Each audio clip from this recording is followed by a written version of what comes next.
Good morning. Welcome to your Monday morning, early morning intuitive guidance. I'm Dr. Bonnie Nussbaum, America's kick-ass coach and psychologist, here with some words of wisdom for our day. And this little section that we're going to be doing in the book today, Taking the War Out of Our Words, The Art of Powerful Non-Defensive Communication by Sharon Ellison, is on accountability. And I love that word. That is... I think I most got into the idea of accountability. Good morning, Gwen. Welcome, welcome. We're doing accountability today. When we were assigned accountability buddies, good morning, Cindy. Good morning, Beth. Glad you guys are here. Welcome, welcome. We were assigned accountability buddies in the coaching program that I was in a decade ago. What I came to realize was having people who cared about me kindly and lovingly holding me accountable for what I said I was going to do and how I said things was really, really helpful. So I have continued that quest since then. Oftentimes, like the class that I just took, and I knew I wasn't quite hanging on to the information the way I wanted to or working with it the way I wanted to. So I set up an accountability group on the side to help myself and all of them put this work to the test. But I really love this section on accountability because she has a ton of little stories in there, and we all know that most of us process information better when it's applied through a story, a parable. She's a good parabolist.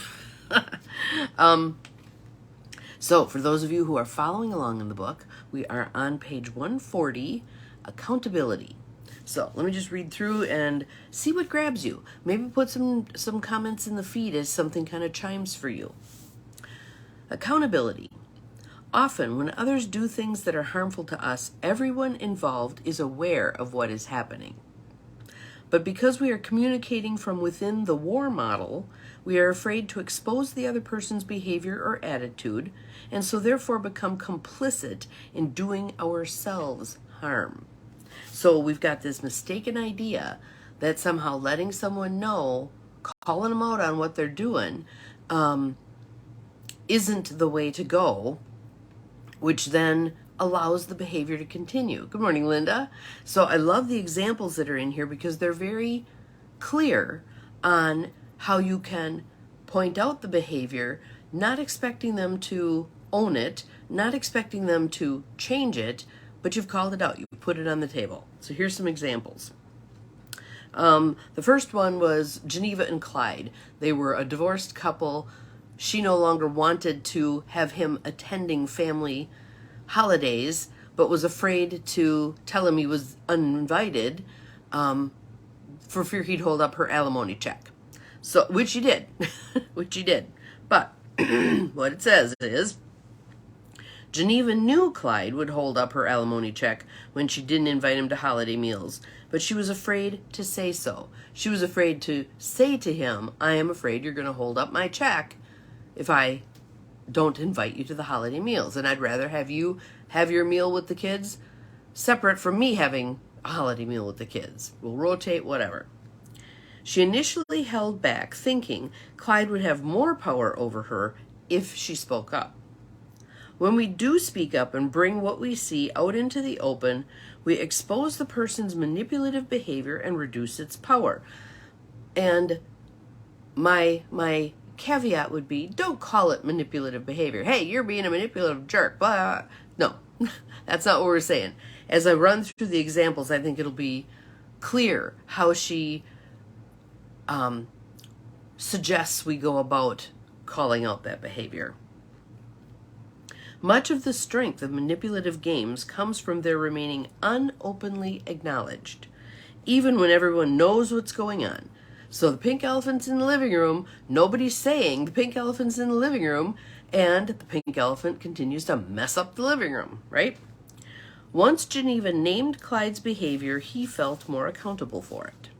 And even if that person doesn't matter. We're holding them more accountable for it. So here's another story. Colin, who worked at a mill, sought out a local attorney for some legal advice. Each time he asked her to explain certain aspects of the legal proceedings, she replied, as George had done about Sharon's tires, "That's not necessary for you to know," or "That's too complex to explain." Colin felt fairly certain that the lawyer thought he would not be able to understand because he was not college educated. He began by asking her directly, "Do you think I would not understand because I don't have a college education, or do you say that to every client?" So he's trying to discern there. He's trying to figure out, is this just about me and her perceptions of me, or is this what she does across the board? Either way, not okay behavior, but he's calling it out here. She stumbled around a bit verbally and denied treating him differently from anyone else. Once she had responded to his question, he was able to state his own opinion without trying to prove his point or get her to admit something. "I know you are saying that you don't treat me differently. I'm not sure I trust that. I still have the feeling that you might speak differently to a college-educated person. In either case, I think it's important for everyone to understand as much as possible about their own legal matters, and I would like for you to answer my questions." Very direct, very matter of fact. Although the attorney never admitted treating Colin differently, she began to provide the information he asked for instead of putting him off. Colin said her tone also became more respectful. Even if they don't admit to wrongdoing or bad intent, people often respond with increasing respect and take more responsibility for their behavior when it is brought out into the open. I think that's the key point of this whole part here.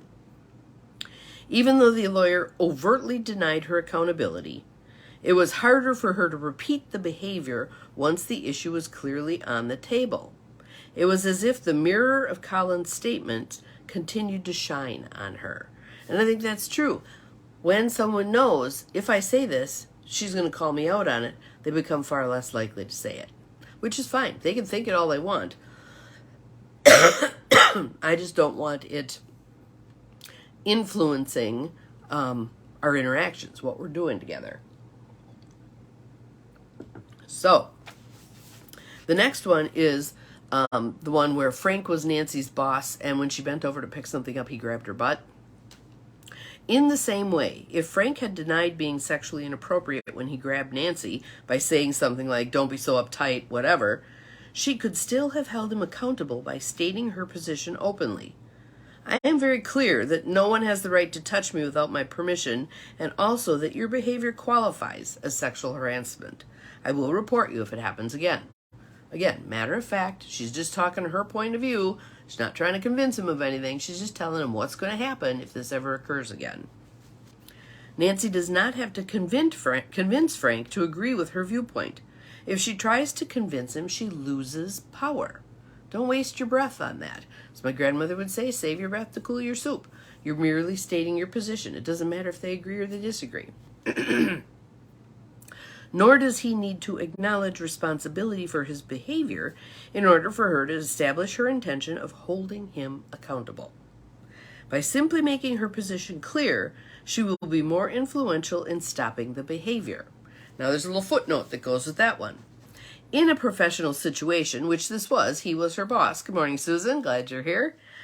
In a professional situation that could involve either party incurring retaliation and or disciplinary action, I recommend thorough documentation.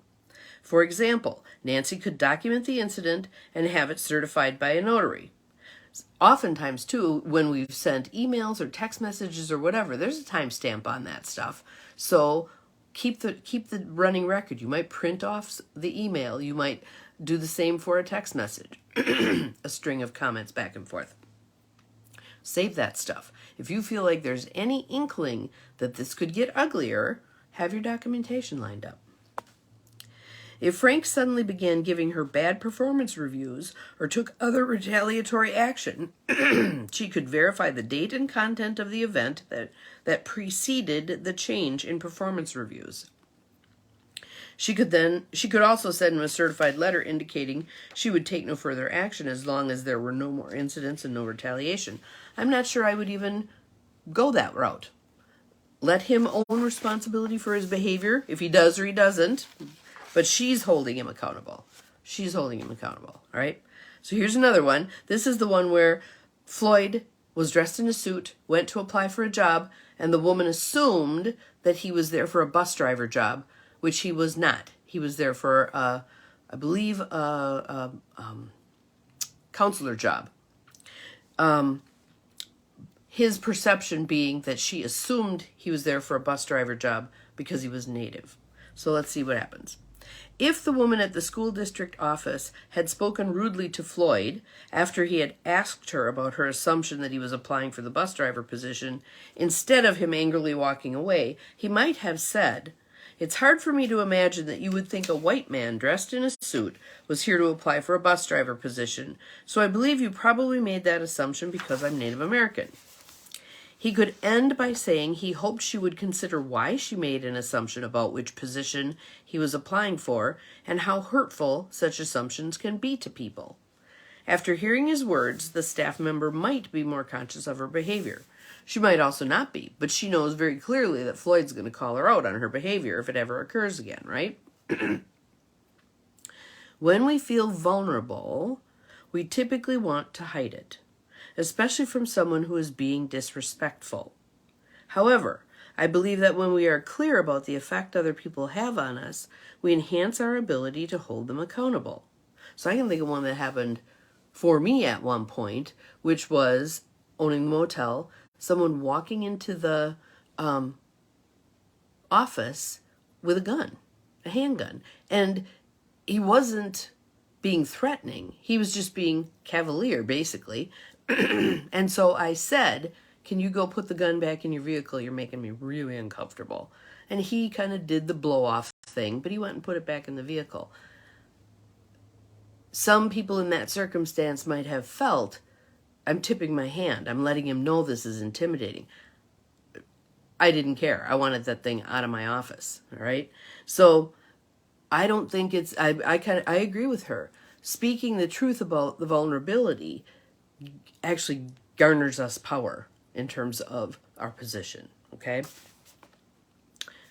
I believe when we are clear about the effect other people have on us, we enhance our ability to hold them accountable. So to say to somebody, "You're scaring me," you're yelling at the top of your voice, "You're scaring me," say it. They may reflect upon their behavior when they receive information in a way that does not incite a power struggle. As Adelia did when Jose told her that how he felt about Carmen treating her so badly. Even if other people do not accept responsibility for their behavior, stating our own position clearly can help us to walk away with a sense of integrity and strength. When we speak non-defensively, we often take more responsibility for our own choices as well, because all of these circumstances have at least two players, us being one of them, right? And we want to take responsibility for our part in whatever drama's unfolding, because that's where our strength lies. That's where our power lies. So here's the one about the man who was dating a woman who would oftentimes break it off with him, go date some other guys, and then come back to him. When Brandon told Camille he believed she was coming back to him between boyfriends because he didn't have the guts to say no to her, he heard himself describe his own feelings and behavior just as he had described hers. He felt less victimized by her. He saw how he had repeated the same cycle each time, first deluding himself that she was sincere when she came back, and then feeling rage and blame for being manipulated when she left. Though he still felt some legitimate hurt and anger at her willingness to take advantage of him, he was less angry because he saw his own part more clearly. And not just less angry, but empowered. Because, again, if you remember that story, a couple months later, he actually worked up the guts to leave the relationship. And move on to something better. And that's where a lot of us get hung up. We're willing to settle for what ain't great because we can at least see it, feel it, hear it, touch it, than forging ahead into the unknown. However, I want us keeping track of the idea that there's the infinite possibilities out there, the field of infinite possibilities. So our reptilian brains back here tend to do the thing of whatever's out there is going to be crappier than what it is here, so I might as well stick with this. Override that reptilian response and put out there from your cortex. That's the part that sets us apart from the alligators, okay? Put it out there. There's all possibilities out there. I don't need to dwell on what I would consider to be negative possibilities. I can put my time and energy into, there is someone out there who's going to treat me well. There is a job out there that I'm going to love. There is a house out there that I can buy. That kind of thought process. As Mary Kay Ash said, if you dream it, you can do it. You have to be able to conceive of it. And again, I go back to what I was saying yesterday about the this or something better. Open up that field of infinite possibilities. Our little brains, amazing as they are, still tend to self-limit. They still tend to say, I can go this far, but no further. Nope, there's all this out there. So when we say the this or something better, we're acknowledging that field of infinite possibilities and that the universe may be ready to plop more in front of us than we can even conceive of at this point. Again, I like going back to that idea that if we review the things that have happened in our lives, oftentimes we'll have to admit, good morning, Peggy, welcome. We'll have to admit that things did work out in a way that we couldn't even have anticipated at that point in time, right? And so one of my Zooms from last week was really fun with regard to that, because someone who had felt stuck, this is all the further I can go, I am now stuck. Something opened up that was not even anything any of us on the call had ever discussed. Came out of nowhere, was a brilliant opportunity, opened all kinds of doors, but wasn't perceivable prior to that. That's where that stepping forward in faith thing comes in. So, back to our section here. Accountability. When we own our vulnerability, when we speak our truth directly, clearly, without the intention to get someone to change their behavior or even acknowledge their own crappy behavior, but just calling it out, the better off we're going to be. So I just want to go back over that one with Colin, because I think that's one that he's so eloquent with how he says it, and she doesn't acknowledge her culpability, but she does adjust her behavior. So I want to read that again. Colin, who worked at a mill, sought out a local attorney for some legal advice. Each time he asked her to explain certain aspects of the legal proceedings, she replied, "That's not necessary for you to know," or "That's too complex to explain." Colin felt fairly certain that the lawyer thought he would not be able to understand because he was not college educated. He began by asking her directly, so here's the question. Do you think I would not understand because I don't have a college education? Or do you say that to every client? And he's not pre-assuming. He's posing the question to see how she responds. She stumbled around a bit verbally and denied treating him differently than anyone else. So she's not owning it. That's okay. Once she had responded to his question, he was able to state his own opinion without trying to prove his point and get her to admit something. I know you are saying that you don't treat me differently. I'm not sure I trust that. I still have the feeling that you might speak differently to a college-educated person. In either case, I think it is important for everyone to understand as much as possible about their own legal matters, and I would like for you to answer my questions. I'm just being very straight, right? Although the attorney never admitted treating Colin differently, she began to provide the information he asked for instead of putting him off. Colin said her tone also became more respectful.